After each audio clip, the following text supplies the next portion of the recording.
Hey guys, how's it going? My name is Pandaren. Normally we do World of Warcraft videos on the channel, but since Heroes of the Storm is out, and I've been playing this game since Alpha, a bit in Beta, and tried it out as it's actually out, I've got to grown the liking of character of Lily.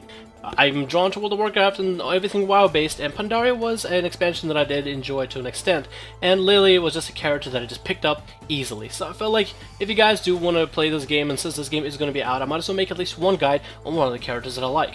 So today's guide is all about Lily, everything that she does as the amazing support with an interesting heal mechanic that she is. So let's get on to the actual champion. First of all, what are your abilities? The hero trait is, upon taking damage, gain 10% movement speed for 1 second.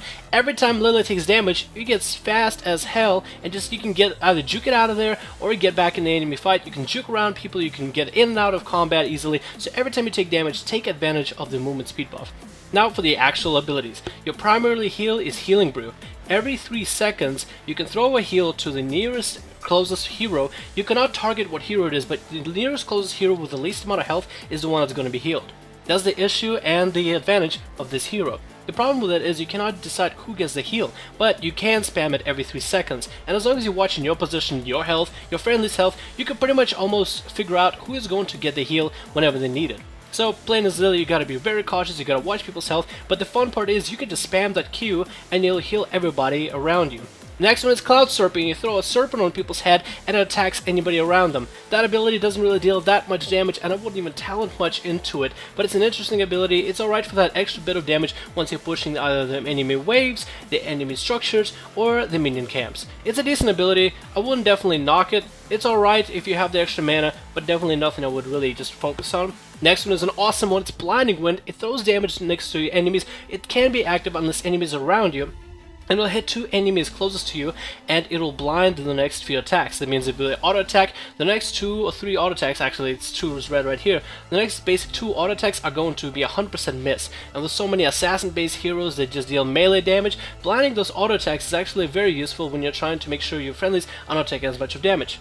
Now, how do you know who you're healing? How do you know who you're targeting? Well, the heal is going to have a green leaf over your friendlies. Same goes for one of your ults. For Blinding Wind, it just targets whoever's next to you, and the only ability you can actually use the targeting for is Cloud Serpent. So with Lily, it's all about your position, who's next to you, who's near you, which is the fun of the character, because you really can just watch out where you're standing at, rather than who you're targeting, who you're having to heal. So this character is really just all about getting up in there, getting into enemy's face, stopping them from being able to auto attack, healing your friendlies depending on where you stand. It's very fun and active playstyle. I'm just always running around, I'm always weaving in and out of battles, always coming in to help my friendlies and back it out when needed, and I'm able to just spam Q and E depending on where I'm standing and what I'm looking at.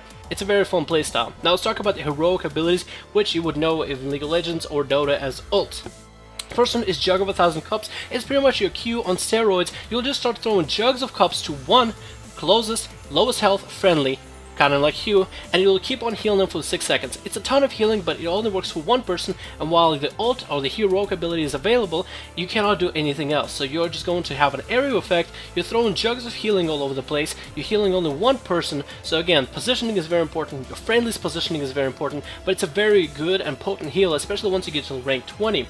The other one is a different option. It's a Water Dragon at a shorter cooldown than the 1,000 Cups, and the Water Dragon will again work just like the ult. It'll create an area effect around you, it'll target the nearest enemy in the area of effect, and it will hit him with a Water Dragon. It'll deal decent damage as well as slow him down. And that's pretty much the choice of an ult. Do you want extra damage depending on your team, whether they need extra damage, or do you want to go with Jugs of 1,000 Cups? I like Jugs of 1,000 Cups for most situations because I'm spamming that Q, I'm spamming that E for team fights, and when I need the heavy amount of healing where I just cannot be focusing on where I'm standing, on spamming my spamming my Q, I'm just using the ult and I'm just trying to get away as far away from enemies. But Jugs of 1,000 Cups is better than Q because it has a wider range, way wider range, so you can be behind a wall, healing your friendly, enemies just cannot get to you, they can't even touch you, and you're just completely healing you guys to full. Again, the playstyle for the character that I figured out is spam your heal all the time, spam your E when enemies are moving in, so you can kind of counter the pushes, and for the most part use Cloud Serpent when you do have the extra mana. For the most part I just save my mana on Healing Brew, and I build myself for as much of healing utility as possible. Although there's a couple different builds you could do with Lily, and I'll go over this really quickly. I'll tell you the ones that I find the best, and I'll tell you the ones you should stay away from. Again, as you guys remember me saying, The Cloud Serpent, I wouldn't really focus too much into it. It's a decent ability, but it doesn't deal that much damage. And if your question is, can you play Lily as a damage spec of any sort? Not really. I tried my best with Cloud Serpent emphasis, Blinding Wind emphasis, Water Dragon emphasis. You just don't deal that much damage, so stick to that support. Now let's go over real quick about the talents of Lily, and I'll tell you the reasons why I picked the talents that I built and some of the variations. So we're thinking Lily is support, right? First one I go for is Conjurer's Pursuit. We don't want to be hanging out by the fountain drinking for mana the whole time. So every time a mana regen orb spawns, whether an enemy wave is down or you're taking out a camp, that regen orb will also give you mana back, letting you stay in combat more often. This is the reason why I go for it. That's in the first talent. At level 4, I go for a Healing Ward because simply the other two to focus either on Mending Serpent or Mass Vortex, anything that has to do with Blinding Wind. You can go for Lingering Blind in order to add an extra auto attack that's going to be missing from enemies, but honestly I would feel like since Lily doesn't have a lot of the spread healing, I feel like Healing Ward, especially in team fight situations, just throw it down as long as your friendlies are staying in it, allows you the extra healing that you can do for a group, where you're just spamming your Q, trying to optimize your healing for single target as best as you can. At level 7, Shake It Off is a good option if enemies are always targeting you, otherwise I go for the Pitch Perfect. Every time you cast Healing Brew, for the next 6 seconds its mana reduces by 10, so you can just spam it all day without having to worry for mana. This is especially helpful endgame, I guess not endgame, but like closer to the end of the match when everybody got their levels ramped up and everybody got all their abilities and whatnot, and you're just spamming heals like it's nothing, never having to worry about mana again, allowing you the free use of your Serpent and your Binding Wind, easily just spamming it away because you always have Healing Brew available at all times. At level 10, it's a choice between Water Dragon or Jug of 1,000 Cups. I can't tell you which one you should pick because it depends on the situation, so you should take a look which situation we need, whether you're looking for the extra little bit damage for your team or you're looking for the straight up heal. Again, there's drawbacks and positives to both of them, so make your choice. The next one is level 13. Elusive Feet is great if the enemies are still focusing you, so you can bob and weave out in situations. You can go for something like Hindering Winds where you can reduce enemies' movement speed by 25%, or Surging Winds where you gain 5% ability power, where every time you use Blinding Wind you can use Healing Brew and it will be 5% more effective. For the most part, I go for Shrink Ray because I can reduce enemies' offensive pressure while allowing myself to heal my friendlies and support them as best as I can. I'm already reducing the auto attack damage by completely making them miss. I'm already healing my friendlies as best I can, and with their defensive and offensive abilities, as they're able to crowd control the field, I'm able to throw even more crowd control by taking a strong champion on the enemy team, just completely nullifying their damage for the 4 seconds. At level 16, it's either you can go for Safety Sprint, where you get extra speed if enemies are still really focusing you that much, so you might as well bob and weave out of the whole field, or you can go, what I like to go for is Herbal Cleanse. Every time you heal somebody, it removes silence, stuns, roots, polymorphs, and increases the movement speed by 20%. So your friendlies are never crowd controlled as long as you're healing them, as long as the heal is hitting them, they're going to be fine and then going to be moving faster than needed. So this way you are allowing your team to keep trucking forward while you're at the back, supporting the whole backbone of it. At level 20, you can either go Jug for 1,000,000 cups, make healing 2 friendlies with a Jug of 1,000 cups, which is an insane ability. Healing 2 people is such a good ability, especially the fact that you can do it from like almost around a wall from a pretty decent distance. This way, you're making sure that 2 of your friendlies that are, let's say, up ahead, taking the most damage, taking the brunt of it all, are always filled up to full.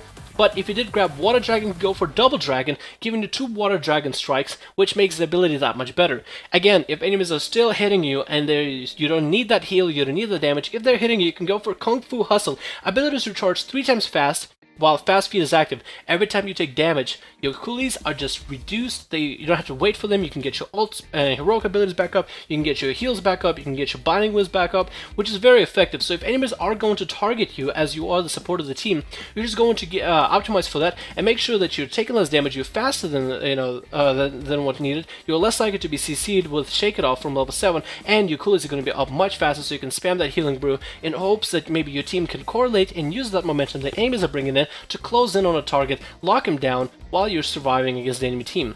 Another one that you can grab at level 20 is Storm Shield, where you put a protective shield over a friendly for 3 seconds for 20% of the normal health. It's alright of an ability. I won't prioritize into Storm Shield though. And the last one on level 20 is Bolt of Storm. You don't really need that much of mobility by the end of the game. You just need all the heals, you need to support your team, and that is probably the best build that I have for you for Lily. And here you go, guys, this is Lily, the playstyle font for best to be between your enemy teams. I like the fact that you can bob and weave to the front of the battle, to the back of the battle, because of the talents and the abilities and the perks that you get. I feel like this playstyle overall of non-targeting, but whoever has the lowest health and whoever's near or next to you, I feel like it's an interesting playstyle because it makes the game a little bit more action-based, a little more lively, without having to calculate skill shots and target enemies and watch out for positioning as much. It makes the game a little bit more active, and I'm really enjoying this character. And I'm pretty sure this character is going to be one of the higher tier, if there's ever champions or tournamentships, when it comes to Heroes of the Storm.